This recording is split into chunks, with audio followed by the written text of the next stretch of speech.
Vamos deduzir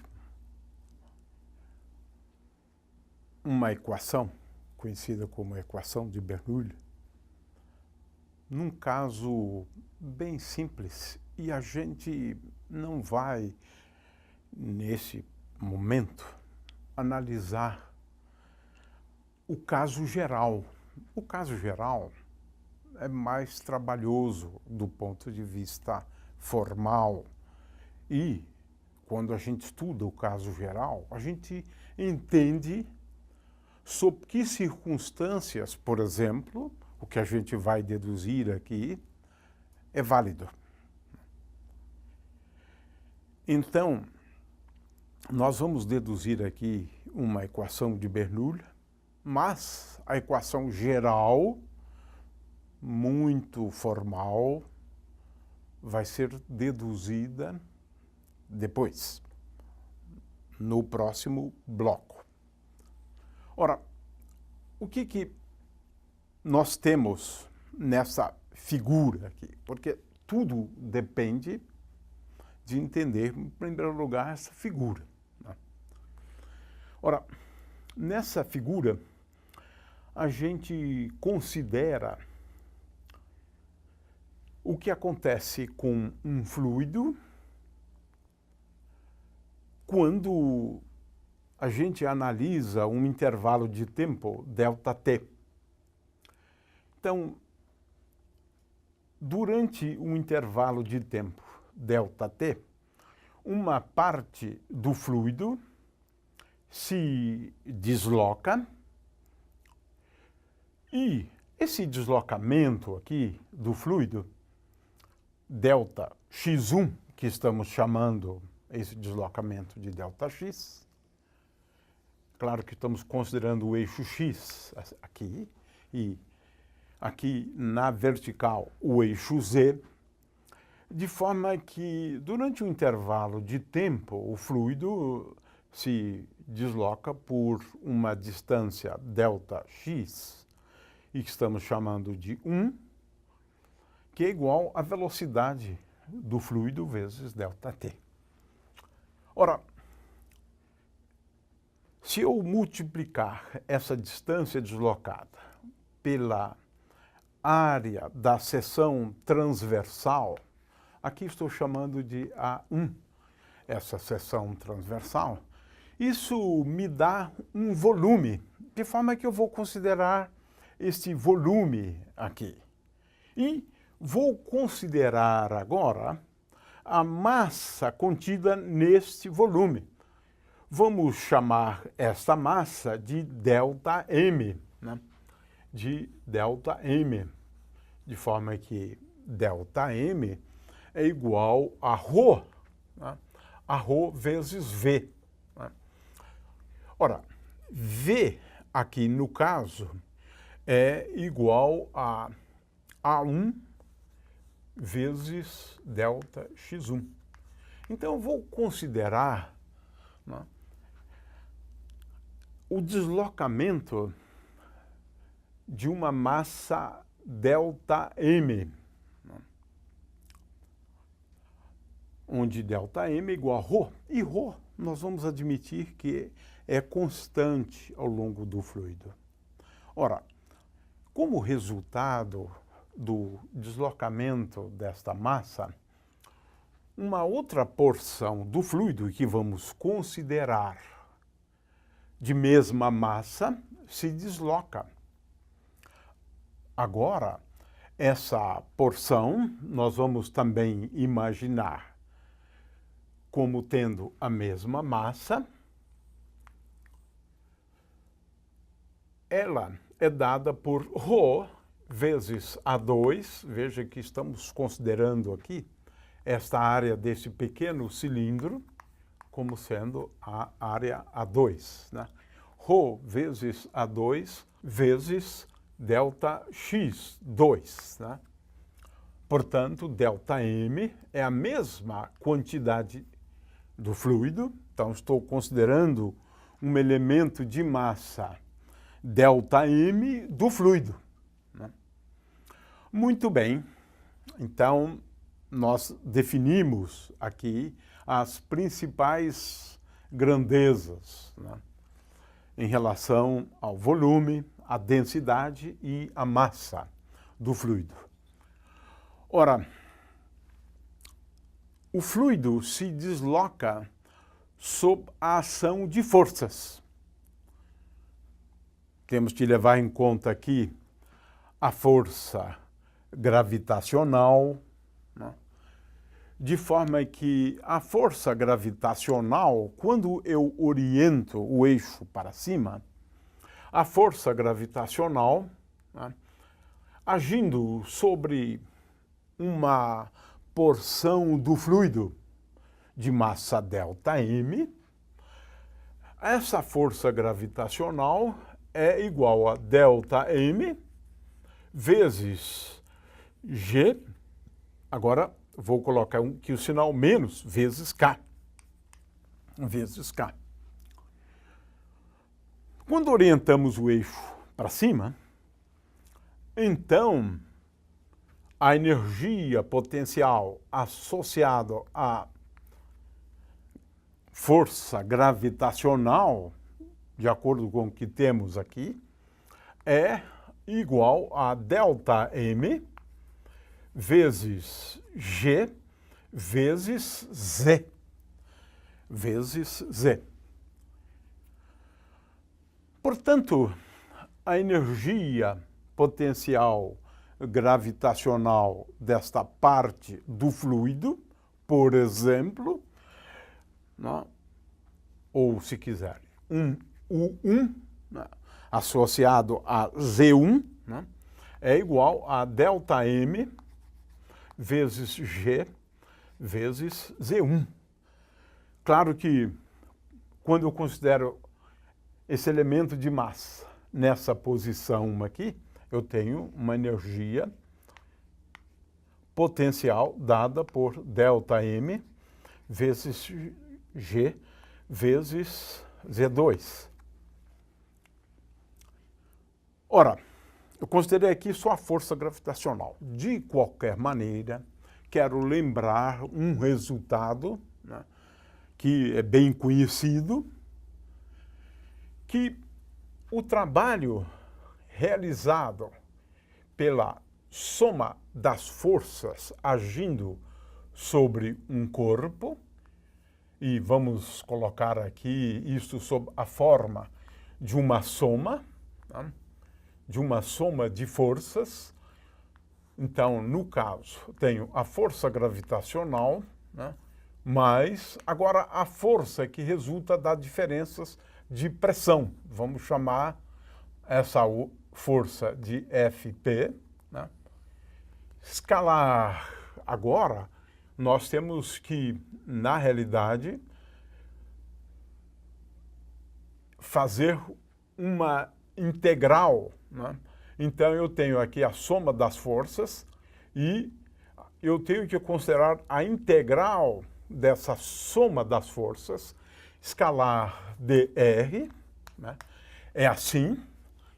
Então, o trabalho realizado pelas forças, e aqui eu vou considerar só duas forças, né? Uma associada à gravitação, força gravitacional, e a outra associada a diferenças de pressão, né? Ora, a força gravitacional age só ao longo do eixo Z, então eu só preciso levar em conta os deslocamentos ao longo do eixo Z. Mas, de qualquer maneira, vamos fazer isso por partes, né? Então, a integral, vamos considerar aqui a integral, né, sobre a força peso ao longo, agora só ao longo do eixo Z, quando eu vou de um ponto 1 até um ponto 2, escalar dr, isto aqui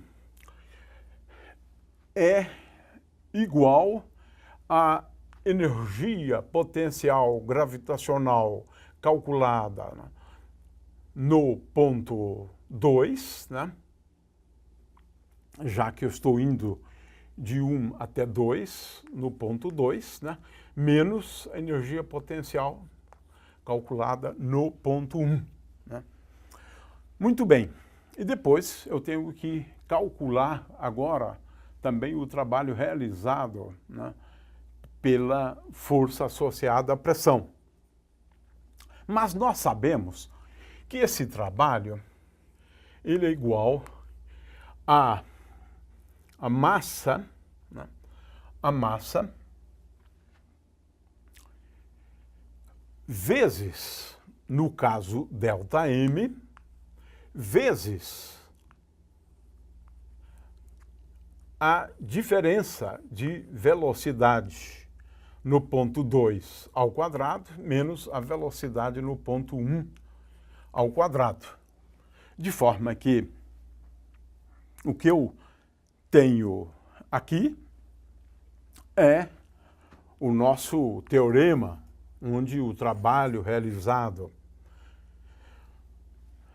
pelas forças, quando eu calculo esse trabalho realizado pelas forças, é igual à variação da energia cinética, né?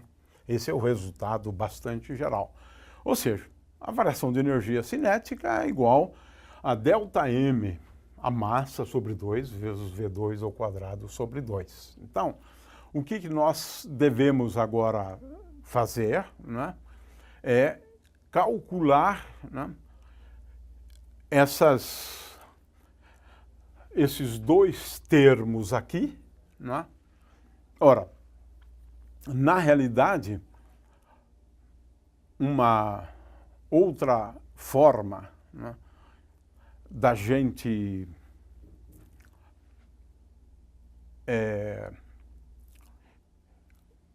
calcular, né, esses trabalhos, né, realizados pelas forças também é dizer, né, que o trabalho realizado pela força-peso é igual ao trabalho realizado pela força gravitacional, né, passo para o outro lado e subtraio dessa energia cinética. Bom, vamos então calcular o trabalho, em primeiro lugar, associado às diferenças de pressão, né? Ora, eu tenho aqui uma força F1 que esta parte do líquido exerce sobre esta outra parte do líquido. De forma que aqui eu tenho uma força F1, né? E essa força F1 é igual à pressão, veja que a pressão é igual a P1 vezes a área A1. A área A1. Então, a força F1 é dada por essa pressão e o trabalho, então, realizado pela força F1 naquele deslocamento ao longo de x1, esse trabalho, vamos chamá-lo de τ1, né, dessa força, é igual a P1 vezes A1, P1 vezes A1, vezes ΔX1. O trabalho realizado pela força F2, por outro lado, essa força F2 é a força que essa parte do líquido à direita exerce sobre o líquido que está à esquerda, né? Então, temos agora então, o trabalho da força F2. F2 é igual a P2 vezes A2, né? E o trabalho, então, é igual a P1, ou melhor, P2 vezes A2 vezes ΔX2, né? O deslocamento está para cá e a força está para lá, consequentemente aqui eu tenho o tal 2 com essa expressão. Concluindo, temos o seguinte resultado, quer dizer, o trabalho, quando eu levo em conta as forças associadas à pressão, é igual a P1 menos P2 vezes... Lembrando que A1 vezes ΔX1, que está aqui, é igual ao volume que é igual a A1 vezes ΔX1, que é igual a A2 vezes ΔX2. Portanto, o trabalho realizado pela força associada às diferenças de pressão é dado por P1 vezes P2 mais delta V, vamos colocar assim, delta V, ou V, melhor talvez V, pelo volume, né? E agora aqui eu tenho o trabalho, a diferença de energia potencial e, consequentemente, aqui eu tenho delta M vezes G vezes Z1 menos Z2. Z1 menos G2. E isto é igual a delta M, agora coletando então todos os termos, né?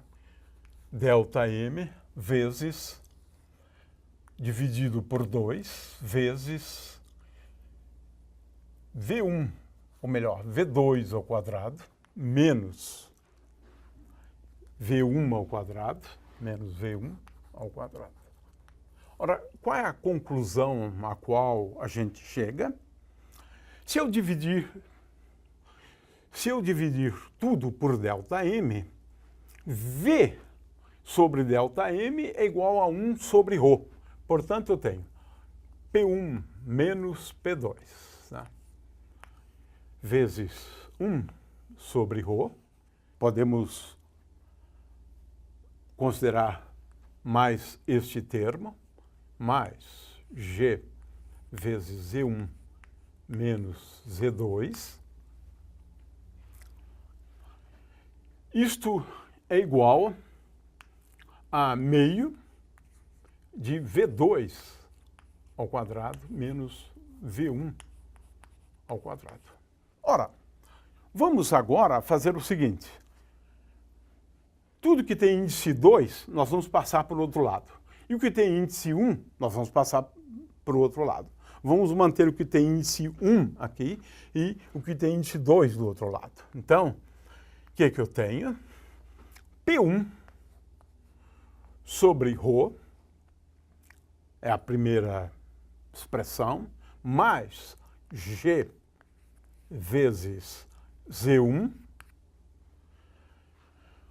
E agora estou passando esse termo para o outro lado. Mais meio de V1 ao quadrado é igual a P2 sobre G mais G vezes Z2 mais V2 ao quadrado dividido por 2.